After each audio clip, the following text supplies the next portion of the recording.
Good afternoon and welcome to an afternoon of tongue twisters. Do you know how amazing tongue twisters are?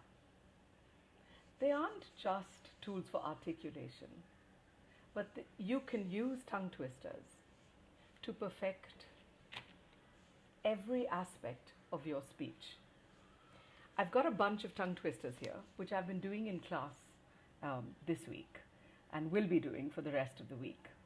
And I've realized that they are such amazing tools for us to use to practice speaking well. They're dedicated sentences that have every aspect of speech in them, obviously, because they're written, right? So they've got grammar, they've got comprehension, they've got intelligibility, they've got articulation, diction. Everything can be taught with one single tongue twister, right? So I've got A to Z. I've got a whole bunch and they're great fun. So we're going to do them together. I'm actually making this video for my own students who definitely require the practice and were super excited to have done them with me yesterday and day before. All right, so let's look at a tongue twister, right? Let's look at what this one says. Wow, I wish I could read inverted, but I can't. So this one says, around the ragged rock, the ragged rascal ran. Now, when you look at this tongue twister, right, the first order of business is to understand what it's saying. So it says, around the ragged rock. All right, so there's like this large rock which is possibly sharp on the edges, because that's what you'd call something that was ragged, especially if it were hard, right? So around the ragged rock, the ragged rascal ran. Now a ragged rascal, so ragged obviously is telling us about what he's wearing. So what would ragged in clothes be? Obviously torn and tattered, right? And they've called him a rascal. That means he's done something wrong. He's maybe a habitual thief, liar, troublemaker, something like that, right? So let me say one thing to you.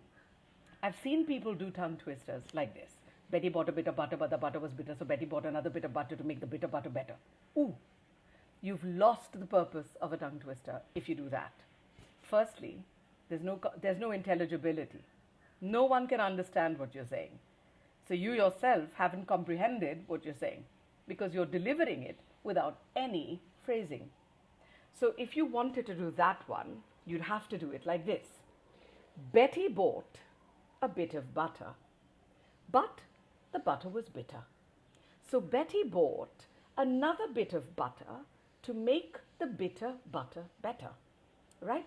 Now that's how you start when you tell a tongue twister, and then you build up speed. So you can go, Betty bought a bit of butter, but the butter was bitter. So Betty bought another bit of butter to make the bitter butter better. That's faster. You could go even faster and you could say, Betty bought a bit of butter, but the butter was bitter. So Betty bought another bit of butter to make the bitter butter better. And you're still being articulate. But if you do, Betty bought a bit of butter, blah, blah, blah, blah, blah, blah, nonsense. Don't ever do that when you're doing tongue twisters, right? All right. If you noticed, the tongue twister made me do certain things with my mouth. So I had to use my vowels to open my mouth well enough so that sound could be produced in my mouth. If you don't open your mouth enough, and if you talk like that where you barely open your mouth, and there are people who talk like this all the time, Betty bought a bit of butter, but the butter was bitter. So Betty bought another bit of butter to make the bitter butter better.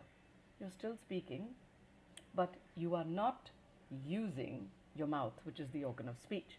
So Betty bought, that's two different vowel sounds. So let's do the vowel sounds. So there's ah, there's there's a, there's ah, there's o, there's a, then there's you,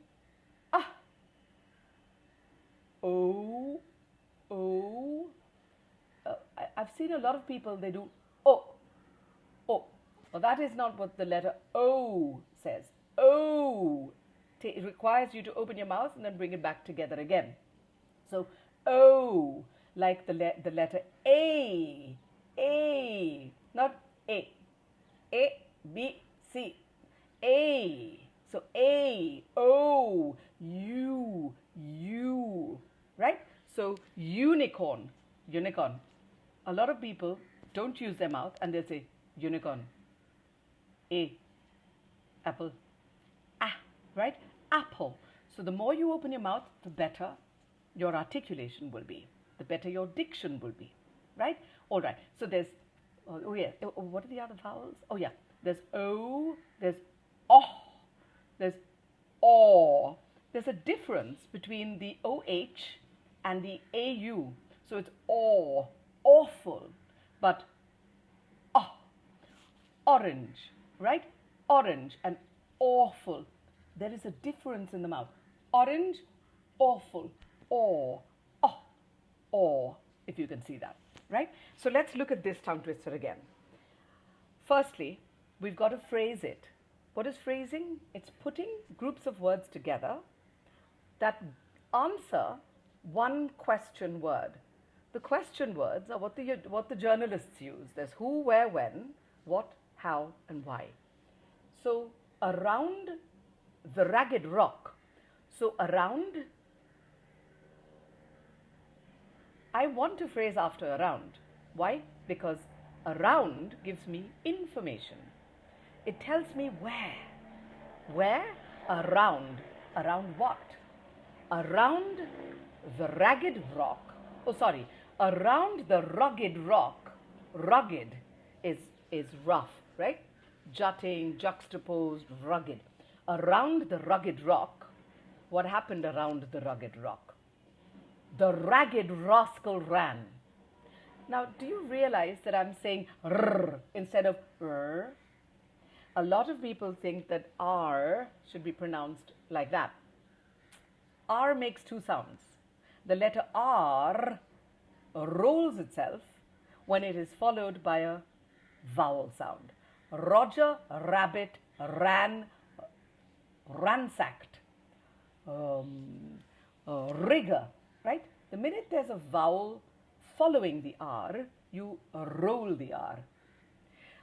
When the R is followed by a consonant, like the word art, do you know what the R does? It's so cool. The R takes on the sound of the vowel before it. So art, the vowel before it is R. So art. What else? Frat. Oh, sorry, frat has got an A after. Oh, I don't want to use the other word where I put them the other way. Let's not do that. Okay, let's do another one.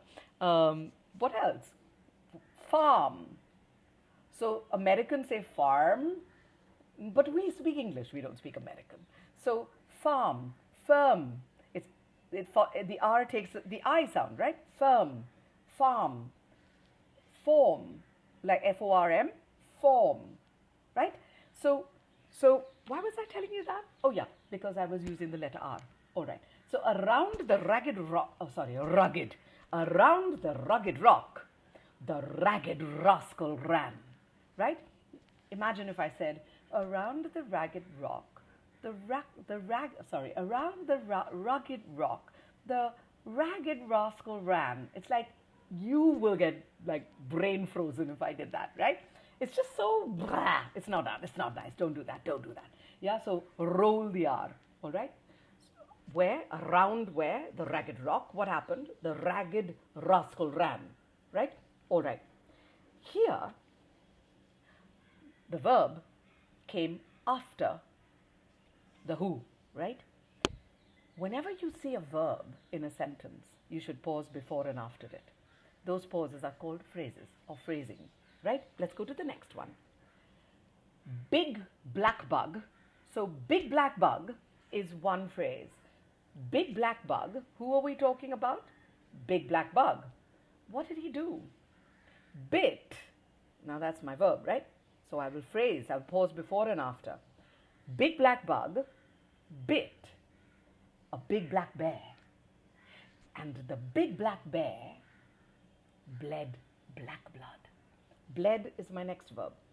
So I will phrase after the noun and before the verb, then I will phrase after the verb, and then the adjective and the noun, right?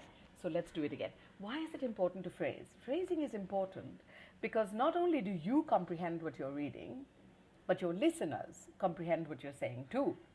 Phrasing is if there's only one thing you do to speak well, it should be phrasing. Don't ever speak without phrasing, because otherwise what you're saying is going to be lost on your audience. All right? Okay, so big black bug. Did you notice what I did? I didn't say big black bug because English isn't spoken like that.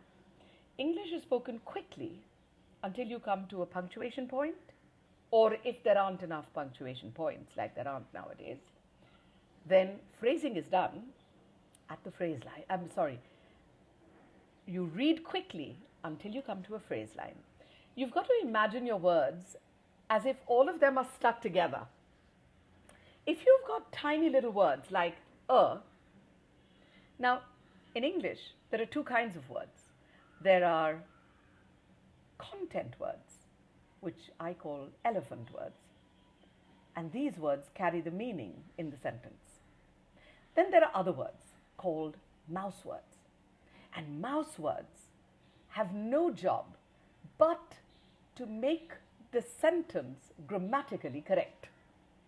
So when you see these tiny little words, the, and, can, has, an, but, all of these are mouse words or structure words, and we're not supposed to hear them. You know, English is supposed to be a very easy language to follow. It's supposed to be very easy on the tongue, supposed to be very easy on the mind. But it is only that if you phrase and if you stress on the relevant words and keep the mouse words unstressed. All of these words just get tucked under the elephant word after them. Did you see I said them and I didn't say them? Because them or pronouns are also mouse words. So what are elephant words? Nouns, verbs, adjectives, adverbs. Negative auxiliaries. You know what a negative auxiliary is? A negative auxiliary is words like don't, can't, shouldn't, didn't, those sort of words, right? And question words. Question words are also elephant words. They're important words. All the others in grammar, pronouns, articles, conjunctions, prepositions, helping verbs. Any others? I think that's it. Yeah, all of those are mouse words. So you know what you do to an elephant word? You stretch it. You make it longer, louder, higher, clearer. That's what you do to that's what you do to elephant words. But you know what you do to mouse words? Exactly the opposite. You shrink them. So when you shrink them, guess what you do? You take out the vowel sound. So and becomes and. The becomes the. Of becomes of. Has becomes his. Can becomes kun. So she can go now. She can go now, right? Not she can go now. He was coming to my house, but then the taxi driver didn't bring him here. Okay? No, he was coming to my house. Coming to my house. My is also a mouse word, right? He was coming to my house when the taxi driver took him somewhere else. Took him somewhere else. So that's what it sounds like. It sounds weird when I pass it out like this so that you can understand. Did I say you can understand or did I say you can understand? Right? So that's what it sounds like when you use stress in English. So there's mouse, elephant, mouse, elephant, mouse, mouse, elephant, elephant, elephant, mouse, mouse. It's like that. All right? So the big black bug bit a big black bear, and the big black bear bled black blood. So we've got to go faster because it is a tongue twister, right? Okay.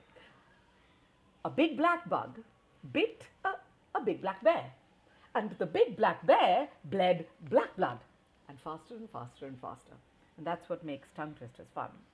You know, teachers, if you're listening, you can play tongue twister face-offs with your class and then see who goes faster and who can retain and not get tongue-tied in their tongue twisters. Okay, lovely. So now this one says, can I cook a proper cup of coffee in a proper copper coffee pot? So can I cook? Now can here is not doing the job of a helping verb, is it? It's actually doing the job of a question word. Can I cook? I need to hold it. Can I cook a proper cup of coffee in a proper copper coffee pot? Right? So can I cook? What do you want to cook? A proper cup of coffee. So did you see how proper cup of coffee? I did not roll the R because, I should have rolled the R. I should have said proper cup of coffee in a proper copper coffee pot. Yeah, that was good. That was good. Yeah. So that's, can you read it? Or do you see it inverted as well? Maybe you see it inverted as well. Oh yeah, you probably, do you? I'm not sure. Okay, I don't know the physics of it. Okay, can I cook a proper cup of coffee in a proper copper coffee pot? Oh, sorry, that's a question, so I've got to take my voice up. Can I cook a proper cup of coffee in a proper copper coffee pot?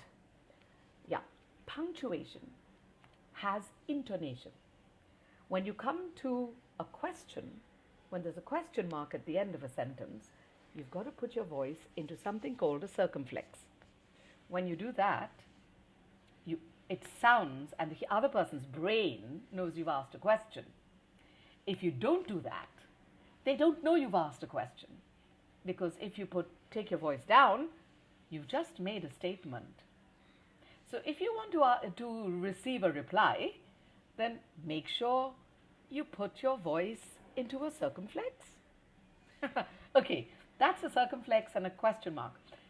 An exclaim goes, what? Just takes your voice up. She did? That's an exclaim. Not she did. That's a full stop. Full stops are the only place in speech where your voice goes down.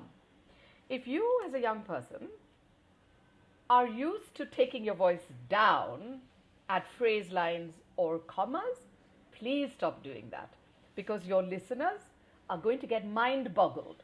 They're going to think that you're finishing speaking at every phrase, and that's mentally exhausting to them. So you've got to keep your voice up, up, up, and then down. So to bake a cake, you need eggs, milk, sugar, and flour. All right? That's what punctuation sounds like. All right. Now this one. Don't doubt the doorbell. Now this one has got the T's and the D's. If you really want to be articulate, take care of your T's and D's. Oh yeah, let me tell you this. In English, there is no concept of a t, th, d, d, r, t, th. Those are all Hindi sounds. In English, there are only 3 sounds. One is t, t, where you put your teeth together and you blow air through your tongue at the back of your teeth. T. Not t, where you put your tongue up and say t. Don't do that. In English, it is t. You put your teeth together and then you let some explosive air out. T, t. All right? So in English, there's t. There's as if you were blowing a feather of someone's nose. And there's where the tongue, the teeth sit on top of the tongue and your sound, the breath makes a sound and everything vibrates. This, that, they, those, them. And think through, thistle, thick, thick, thin, through, thistle.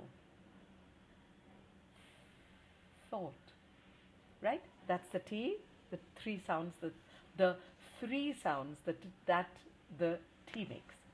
Don't doubt the doorbell, but differ with the doorknob. With. Can you see there's a word here called with? So this says with. It doesn't say with and it doesn't say with. It says with. With the. Now there's a TH here and there's a TH here. To be articulate, you've got to say both. If you want, don't try and be articulate all the time. Your friends and family will beat you. They will be fed up with the way you're talking. But when you speak as a public speaker, you must be articulate. Dear children, do you know when you're a public speaker? Every time you stand up in your classroom to speak, you are a public speaker. And your teacher is the first public speaker you ever encounter.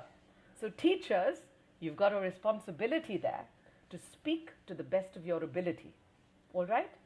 All right. So don't doubt the doorbell. So I'm speaking all my last sounds.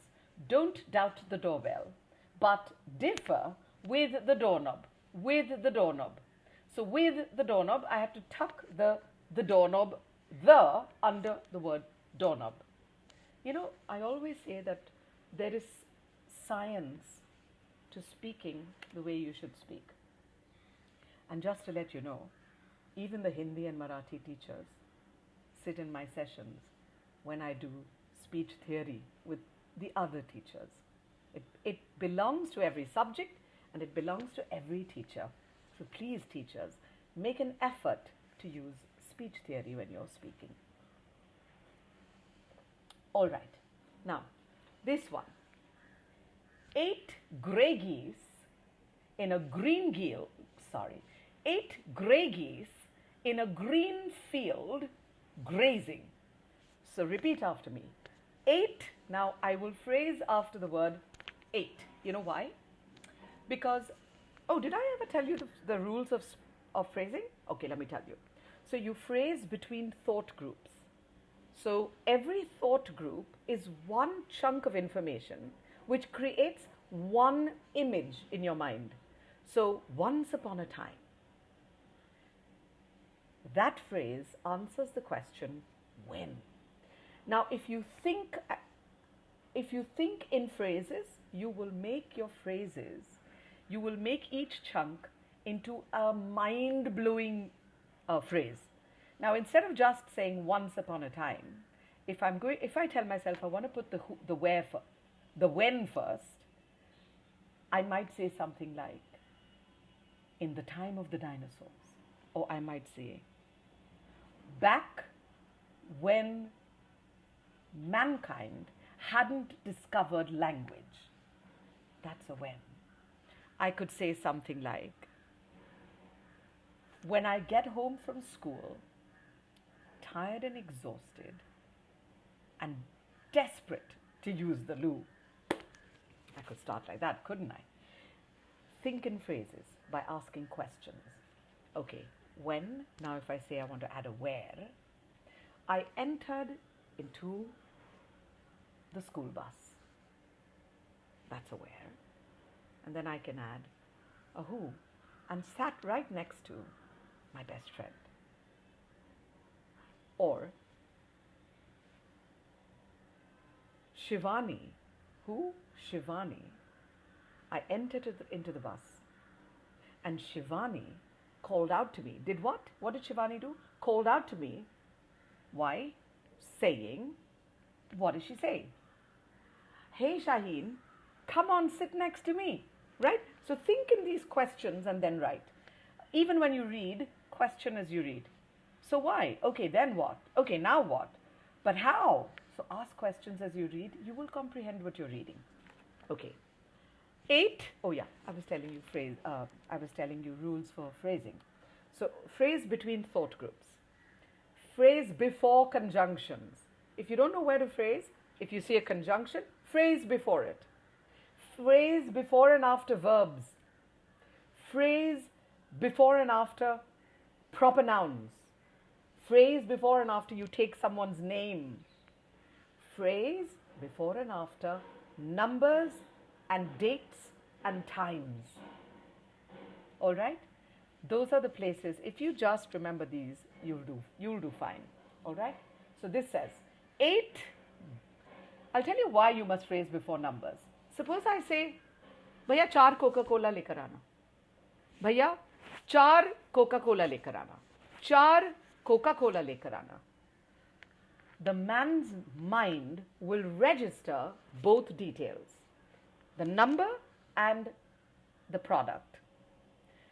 Now if I say my number is 98200 blah blah blah blah blah blah blah, you will remember my number better than if I say 98200 blah.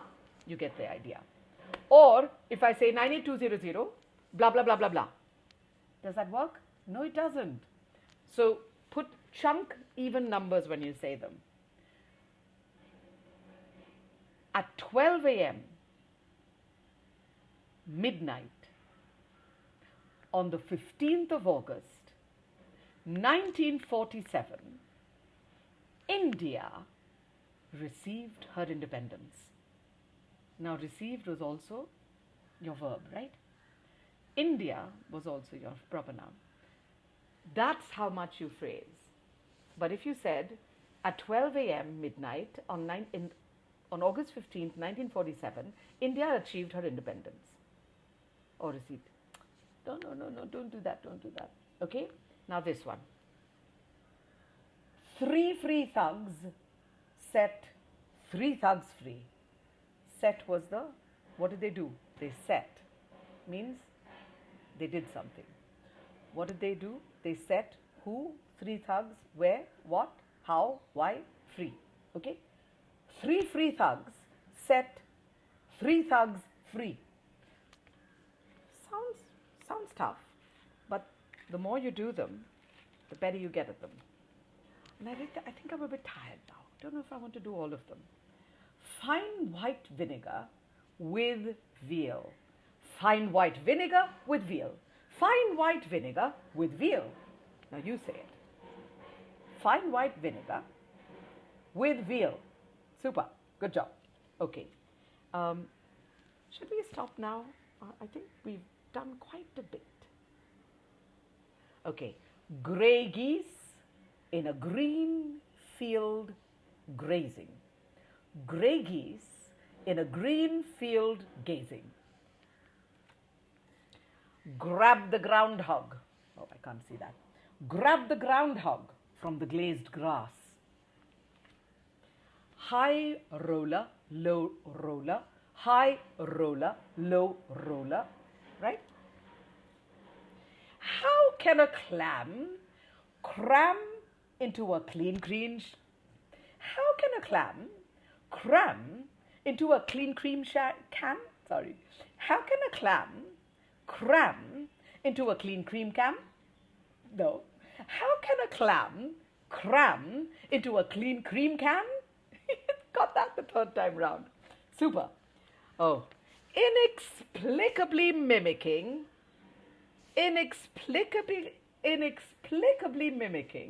him hiccuping. So that's not phrasing. So we got to phrase it and say it. Inexplicably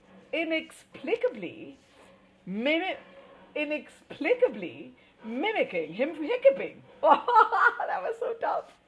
Inexplicably mimicking him. No. Inexplicably mimicking him hiccuping. Did I get that? Inexplicably mimicking him hiccuping. I think I got that. You try. Inexplicably. That inexplicably means you can't explain. Inexplicably mimicking him hiccuping. Oh, I got that. Whew. Okay, I think I've done a half hour. I think we should stop now. There's too many letters left. Maybe I'll do some more later. But I think you've got the idea. What do you think? You got the idea? Yeah, you got the idea. I think so. Do send me a message.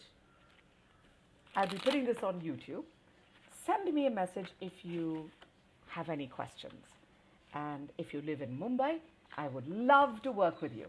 So do subscribe. Apparently, I should say that. 75% of my viewers haven't subscribed because apparently I don't say do subscribe. So I'm saying it now. Do subscribe to my channel. Thank you so much, and thanks for watching, and thanks for listening. And have fun with speaking. We speak more than we do anything else, more than we read and more than we write. I think so. So speak well. Speech matters.